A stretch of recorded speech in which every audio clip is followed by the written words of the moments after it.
told you it was the trick you. I told you. Where are you going? Oh. See, there's nothing to follow. Come on.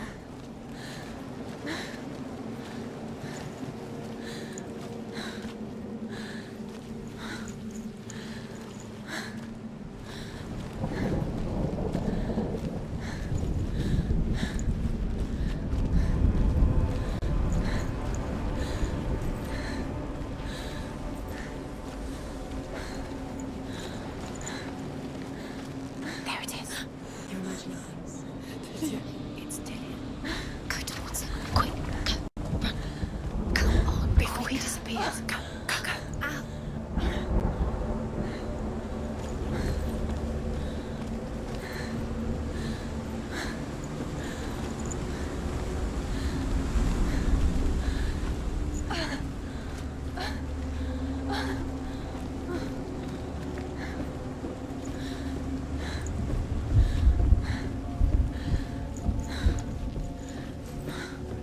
Before she first met him, she was not in a good place.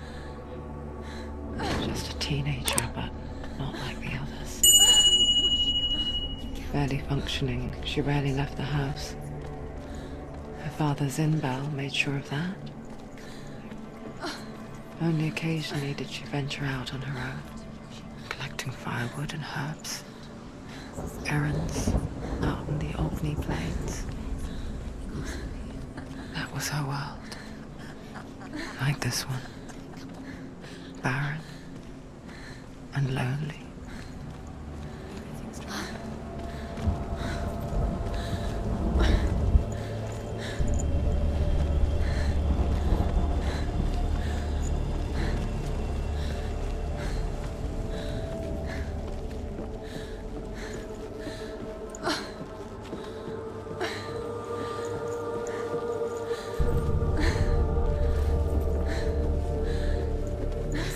There he was. The lone figure of a boy. He's there, under the tree. Soul play under the shade of a tree. She remembers the first time she saw him. To her young eyes, he moved as if dancing. He's there. And the world danced with him. You can see him. The gloom lifted. For the first time in years, she felt a ray of hope.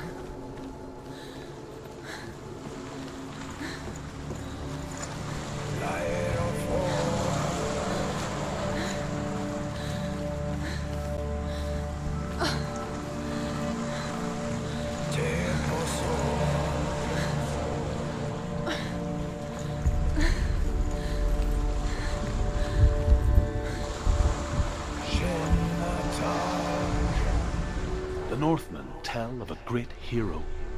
His name is Sigmund. His father's hall was built around a great tree, and one day Odin comes and thrusts a sword into the tree, a gift to whomever can release it. Many try, but the sword only comes out at Sigmund's touch. His brother, King Sigmund, wants it, but Sigmund refuses it, so King Siggeir plots revenge. He invites Sigmund and his brothers to a feast. When they arrive, they are met with an army, not a warm welcome. King Siggeir captures Sigmund and his brothers, steals his coveted sword, and readies them for execution.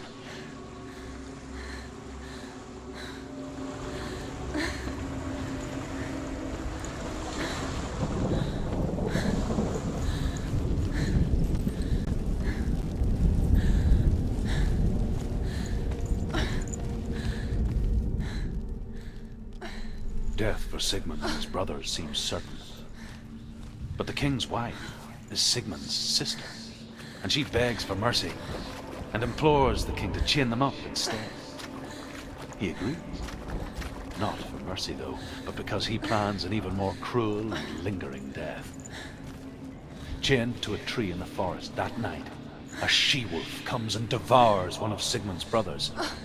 She returns, ravenous, night after night, until only Sigmund is left.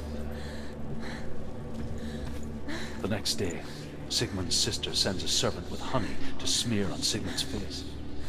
But to what end? Well, that night, when the she-wolf appears again, you'll never guess what happens.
Watching from afar, she mimicked him, perfecting her own secret dance,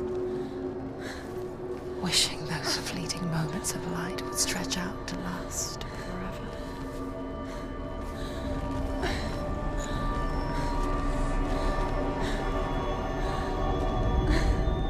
As the she-wolf licks the sweet honey from Sigmund's face, he bites the wolf's tongue.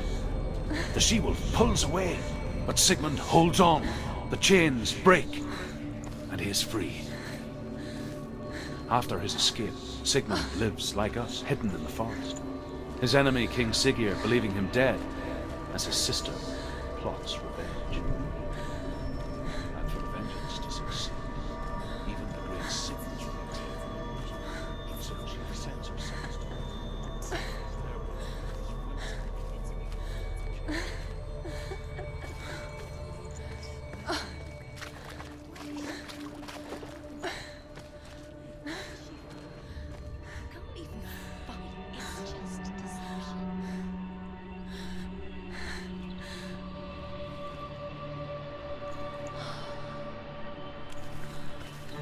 How does he so effortlessly court the world and bliss?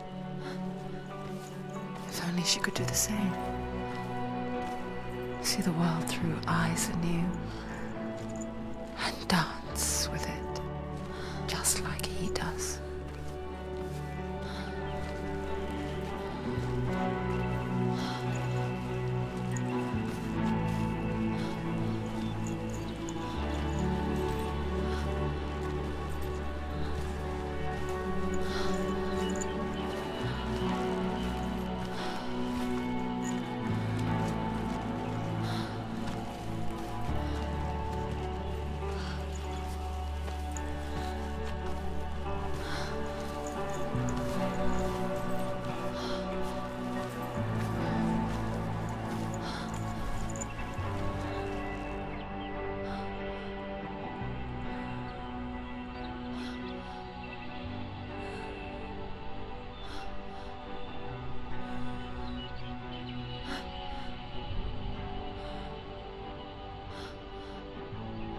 What's your name?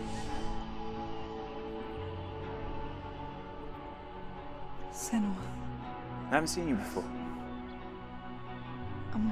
I don't leave home much. Oh, Zenua's daughter. I have to go. Wait. Who taught you to fight like that? No one. No one. Well, I watched you, and You learnt all of that from watching me? You should become a warrior, you know. me? I'm Dillian. I'm here for the warrior trials. Just come and watch. And bring your sword. You can't put it into words. That moment when you look into the eyes of the one who is supposed to reassure you, make you feel safe. It only takes an instant. Fear swallows you before you have a chance to make sense of it. And darkness becomes a part of who you are. You killed him. But her world changed the day the Northmen took him from her. Senua knows that there's no going back to how things were. That there's nothing to go back to at all. Stay still, stay quiet, hide, don't tell her. Their gods can see into your mind. They will use this power to destroy They you. won't stop me. I can still feel him. Whatever's left of him, they will never let him go. I'm not gonna let him rot here. You're the one rotting here. Leave me alone. You will die here. No. And all your suffering will have been for nothing. Shut up!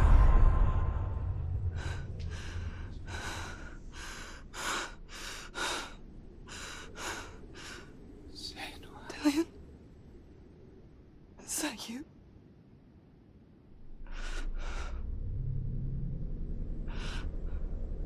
I'll find you, my love. I promise.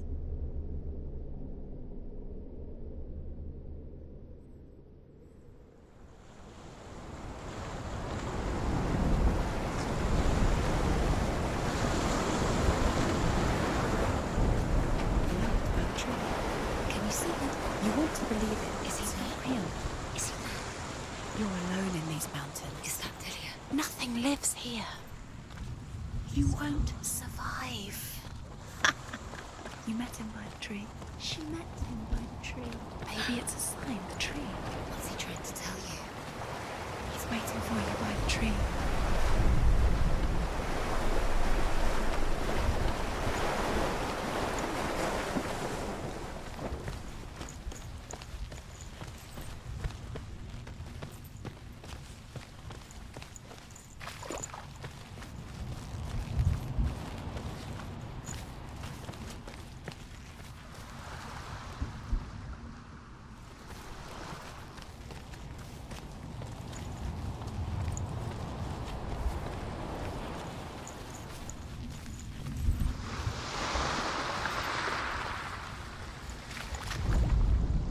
Sigmund's sister trades shapes with a sorceress, and in disguise, she lies with her own brother. She gives birth to a son named Sinfjotli. After a time, she sends him to the forest to Sigmund.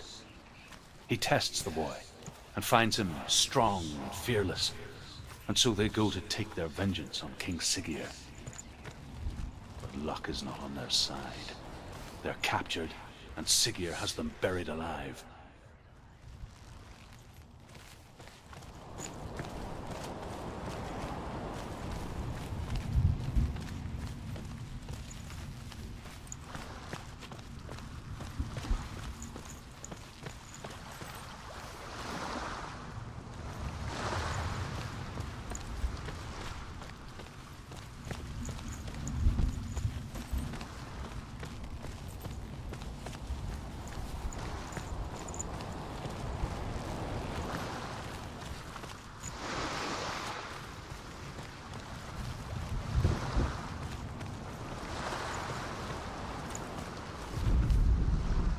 As Sigmund and Sinfjotli are being buried alive, Sigmund's sister throws an armful of straw into the grave mound. Hidden in the straw is Sigmund's sword, the gift of Odin. They cut their way out of the grave mound and set fire to Siggeir's hall. The king burns to death. Sigmund calls to his sister to come out so that she may live and be honored. She does come out, but only to tell him the truth. That she had slept with him, her brother, to beget a strong avenger.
Imagine a sword that can slay gods. Its name is Gramr. It was forged by the god of all Northmen, Odin, and gifted to Sigmund, a great warrior. I need this sword. It's important. Can you help me? The sword appears whole, but it is an illusion. It shattered into shards long ago. It is said a great warrior can reforge Gramr by answering the trials of Odin, one for each shard. The roots of the Tree of Death will take you to new lands where you will face the trials. Go to the shards. Go to the shard. Go to the shards. What's the shard? Find it. It's the metal runestones. It's in front of you. Find it. The metal. The runes. Where is that? Find it. There it is. Focus. There's the shard. Focus. Focus. Use your eyes. Look. Get closer. What can you see? A king in the north forced the dwarves to make a sword that would never fail and never rust, and that would slice through iron and stone and bring victory to its bearer. But the angry dwarves cursed it. It would be the death of a man every time it was drawn, and it would be the death of the king.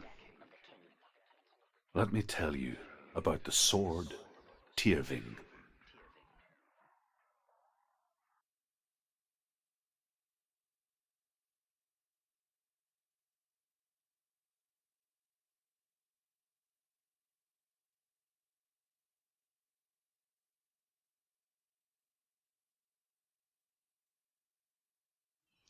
I don't recognize this place. Where are we? Where is she? It feels wrong. Where are we now? Burial mound. So strange that we go to such lengths to bury death. Something so very ordinary, inevitable. It's as if we conspire to hide death, because we have no answer for it. But when it comes and forces itself onto our friends or loved ones, then comes the reckoning.